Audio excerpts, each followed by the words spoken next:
आ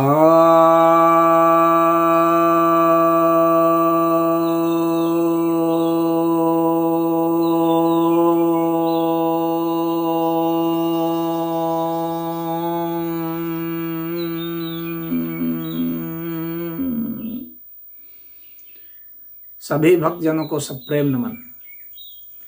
भक्तों, आज मैं आपके समक्ष श्रीमद् भगवद गीता के 13वें अध्याय के 27वें श्लोक पर प्रवचन करने जा रहा हूँ।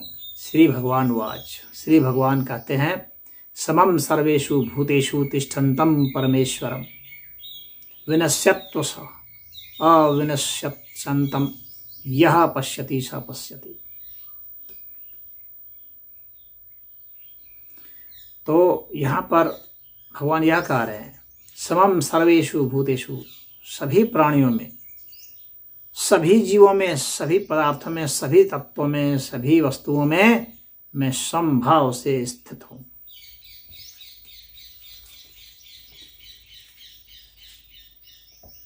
तो कह रहे हैं कि परमेश्वर को ये जितने भी प्राणी हैं, जितने भी वस्तुएं हैं, जितनी भी चीजें हैं, इनमें सभी चीजों में समभाव से स्थित समझना, समभाव से स्थित समझना। और क्या?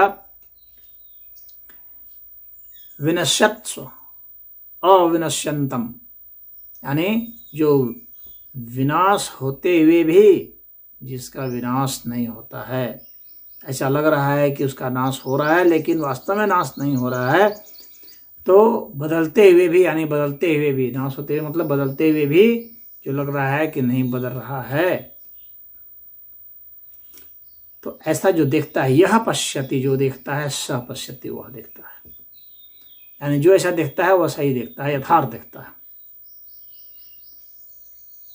तो जब भगवान कह रहे हैं कि समम सर्वेषु भूतेषु, यानी भिन्न भिन्न प्रकार के प्राणी हैं। कोई आकाश में उड़ने वाला प्राणी है, कोई पेड़ पर रहने वाला प्राणी है, कोई जल में रहने वाला प्राणी है, कोई भूमि पर रेंगने वाला प्राणी है, भूमि पर चलने वाला प्राणी है।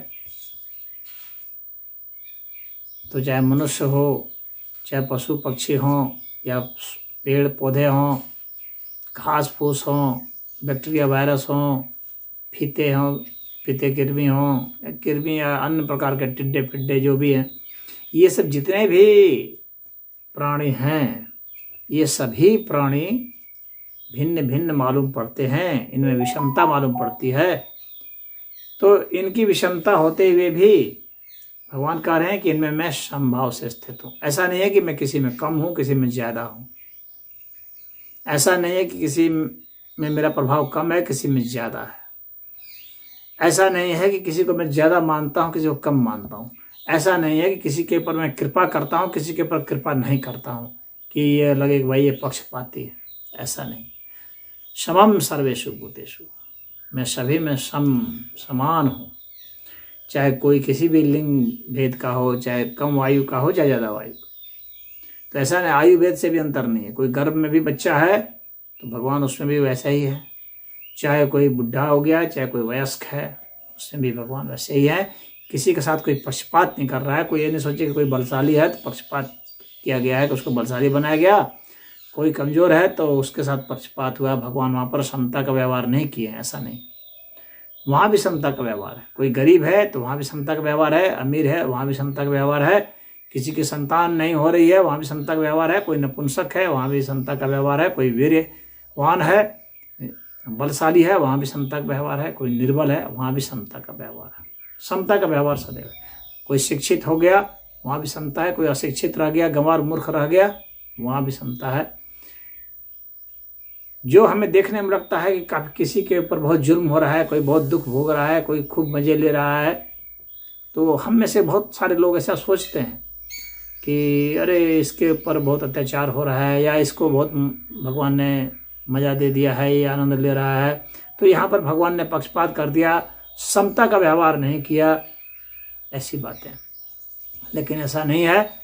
वहाँ पर क्या है कि भगवान ने इसलिए विज्ञान में कुछ बनाया है, संविधान बनाया हुआ है। उस संविधान के अनुरूप सबको उसके कर्मों के अनुसार, उसके विचारों के अनुसार, उसके भावों के अनुसार उनके संबंधों के अनुसार और वातावरण की स्थितियां परिस्थितियां हैं उनके अनुसार उनको उसके कर्म फल मिलते रहते हैं। उनके अनुसार उनकी घटनाएं घटते रहती हैं। भगवान को इससे कोई बहुत ये नहीं है कि किसी के साथ कुछ और कर दे।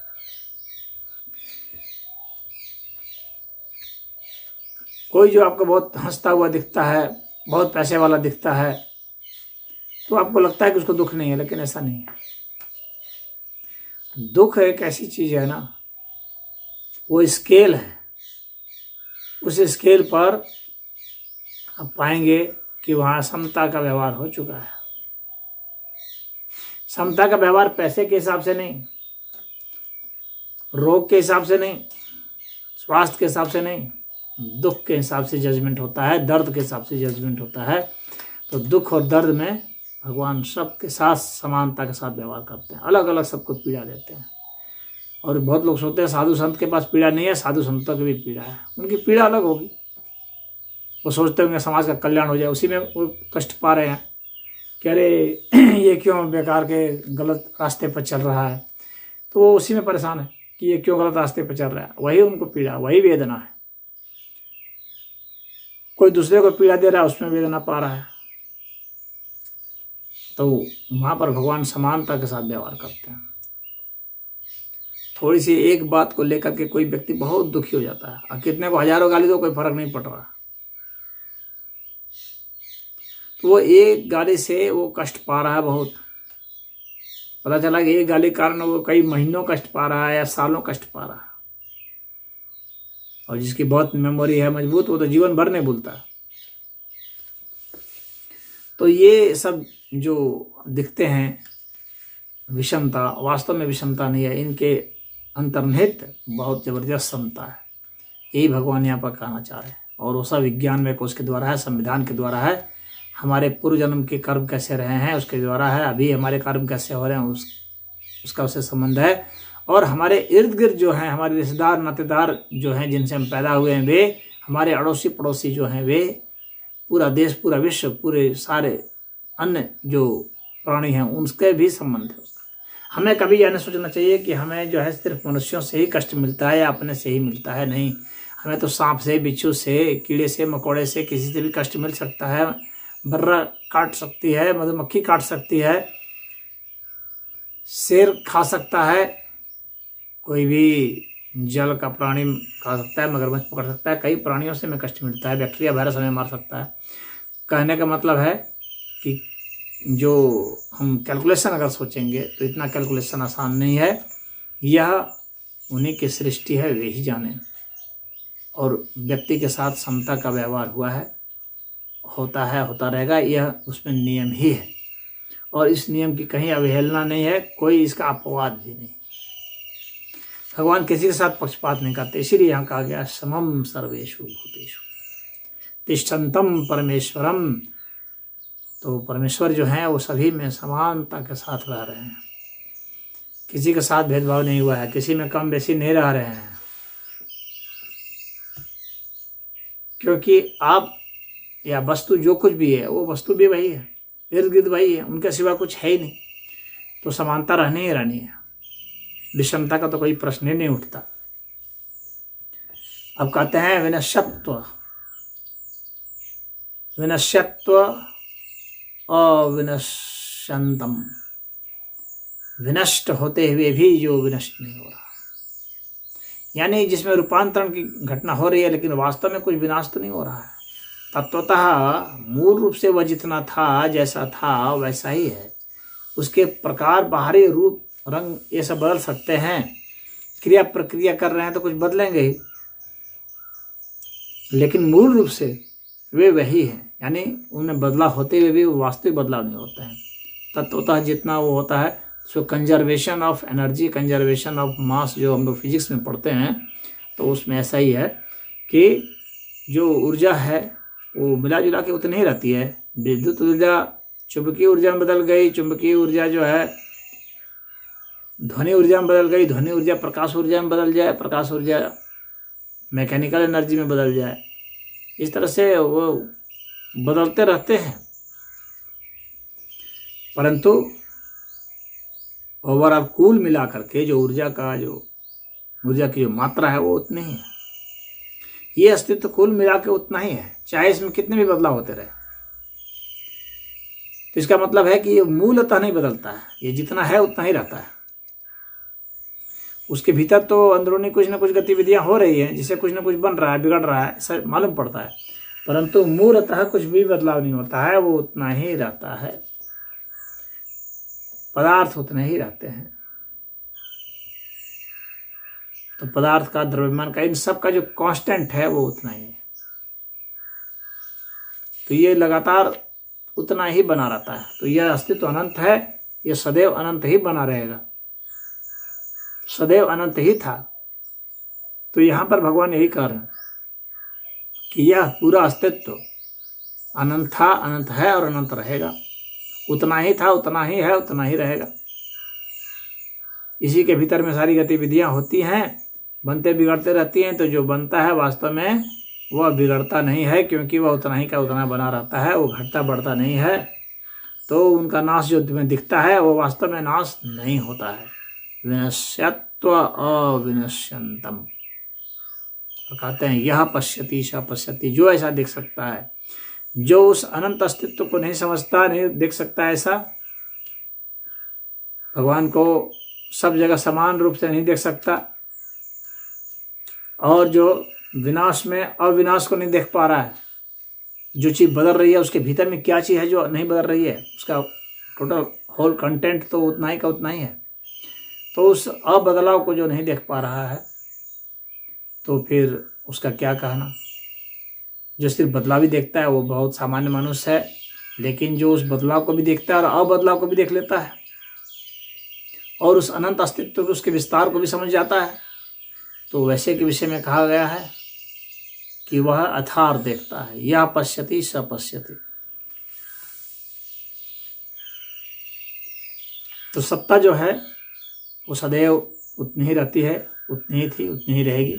वह निर्विकार वैसी के पड़ी रहती है, और यह नियमबद्ध तरीके से चलती रहती है। यहाँ पर कोई दुर्व्यवस्था नहीं है, यहाँ पर कोई आकस्मिक घटना नहीं घटती है।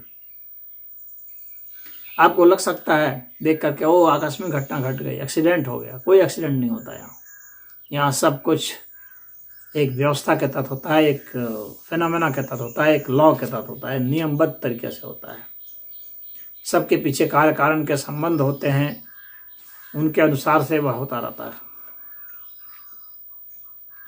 तो यहाँ अराजकता नहीं है। अराजकता की बात करने वाले यथार्थ में नहीं जानते हैं।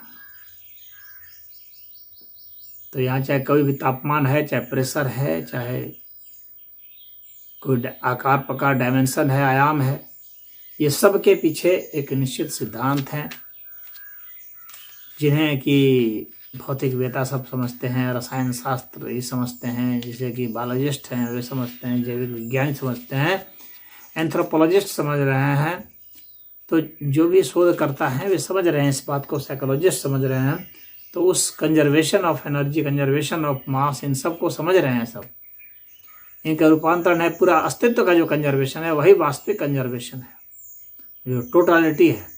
तो जो होलनेस है वो पूरा ये अनंत अस्तित्व का जो होलनेस है, तो उसी को शास्त्र में उपनिषदों में कहा गया है, ओम पूर्णमिदः पूर्णमिदं पूर्णात् पूर्णमुदच्यते पूर्णस्य पूर्णमादाय पूर्णमेव अवशिष्यते। तो यह अस्तित्व पूर्ण है, इस अस्तित्व से पूर्ण निकलता है। यह अस्तित्व जब भी था पूर्ण था, और पूर्ण से पूर्ण निकाल देने पर जो बचता है वह भी पूर्ण है। यही इसका अर्थ है। इसका अर्थ है यह कि यहाँ पर समभाव है, समानता है, पूर्णता है। परमात्मा के समर्थन में यहाँ बात यही कही है कि कोई पक्षपात नहीं है। इसलिए आप अपने जिस स्थिति में हैं, आप समझिए कि आप उस स्थिति के ही योग्य थे। आप कभी मत कहिए कि हमारे साथ ईश्वर ने अन्याय किया है। ईश्वर किसी के साथ अन्याय नहीं कर सकते। अन्याय इस अस्तित्व में होता ही नहीं। जिसके साथ जो हो रहा है न्याय ही हो रहा है। अब कोई इसमें कहेगा कि अरे उसके साथ बलात्कार हो गया, उसने क्या किया था, तो वह बलात्कार भी। तो बहुत से लोग ऐसी जिज्ञासा करते हैं कि उसके साथ क्या हुआ, बलात्कार हो गया, बताइए। छोटी सी बच्ची, उसने क्या किसका बिगाड़ा था। लेकिन आप किसका कितना इतिहास जानते हैं, कितने समय का उसका इतिहास जानते हैं आप। हम लोग मानव मूल्यों की सीमाओं के तहत ही कोई निर्णय देते हैं, किसी देश की सीमा के तहत, किसी देश के कानून के सीमा के तहत, किसी समाज के कानून के तहत जो हम लोगों ने बना रखे हैं उसके तहत हम लोग कोई बात कहते हैं। लेकिन घटनाएं तो वैसे नहीं घटती है ना, घटनाएं तो अस्तित्व के अनुसार घटती हैं। और हम लोग के लाख उपाय, लाख रोक करने के बावजूद भी हम लोग के मन मुताबिक घटनाएं नहीं घटती हैं, क्योंकि किसी भी घटना के घटने में असंख्य कारक हैं, उनके ऊपर हमारा नियंत्रण नहीं है। और वे असंख्य कारण कब किस तरह से घटना घटा देंगे, इसके पीछे के जो रहस्य हैं वो इतना आसान नहीं है। वह ईश्वरीय सत्ता है, अनंत सत्ता है, यह समग्र सत्ता है। वो एक साथ कहाँ कहाँ किसके साथ रिएक्शन करा रही है आपको किसी को भी ज्ञात नहीं हो सकता। इसलिए किसके साथ क्या हो रहा है क्या नहीं हो रहा है, तो यह मनुष्य को, हालांकि मनुष्य सोचता है कि अपने हिसाब से कह दें और उसमें विजेता बन दिखलाएं, लेकिन ऐसा है विजेता बनेगा नहीं कभी मनुष्य। विजेता तो यह अस्तित्व ही रहेगा। मनुष्य इस अस्तित्व से बड़ा नहीं है, बल्कि इसी का एक छोटा सा बहुत अदना सा पार्ट है, एक कण मात्र भी नहीं है, यह कण से भी छोटा है। तो किसी के साथ कुछ भी घटना घटी है तो न्याय ही हुआ है, वहां पर ईश्वर ने कोई अन्याय नहीं किया है, कोई विषमता नहीं किया, समता ही है।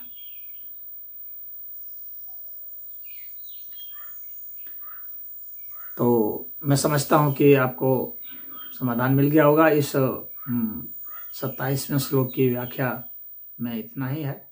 ओम।